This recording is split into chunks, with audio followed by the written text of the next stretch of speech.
So అంత మంచి work ని వదిలేసి ఇంత కాంప్లికేటెడ్ వరల్డ్ లోకి అంటే రావడానికి ఎవరైనా ఇన్స్పిరేషన్ ఉందా?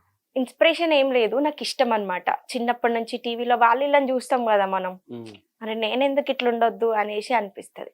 అంటే అంత అందంగా లేకపోయినా కొంచెమైనా పర్వాలేదు, నేనెందుకు ఉండొద్దు అనిపించింది. కొన్నిసార్లు వచ్చాక కొన్ని ఫేస్ చేశాక మీ అమ్మ నేను ఊకే నర్సింగ్ పని చేసుకుంటే అయిపోతుండే, ఎందుకు అనవసరంగా వచ్చిన. కాదు, ఏమేమి జరిగినాయి? ఏమైనా సెడ్యూసింగ్ ఏమైనా జరిగింది?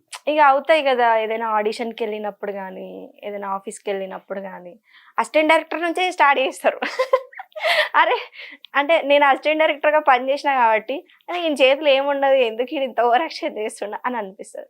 కొన్ని సినిమాలకి కొన్ని ఆడిషన్స్కి వెళ్ళిన చిన్న చిన్న సినిమాలు, అవి పెద్ద సినిమాలు అని కూడా కావు, పెద్ద డైరెక్టర్ సినిమా అని కూడా కాదు, చిన్న చిన్న సినిమాలకు అడిగేసరికి మనకు వచ్చేది లేదు పోయేది. ఒకవేళ ఇచ్చినా ఎడిటింగ్లో పోతుంది అదంతా.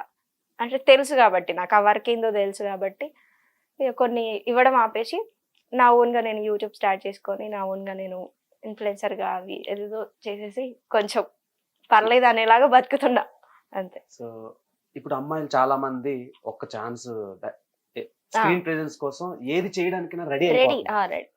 సో అలాంటి సిచ్యువేషన్స్ వచ్చినప్పుడు మీరు ఇచ్చే సజెషన్స్ ఏంటి? నేనా చెయ్యొద్దు అని చెప్పా ఎవరికి, అది కమిట్మెంట్. ఇప్పుడు నువ్వు అడిగేది కమిట్మెంట్ అయినా అదే కదా, ఆ లాంగ్వేజ్లో అడుగు, నువ్వేమో అదే అడిగితే కష్టం.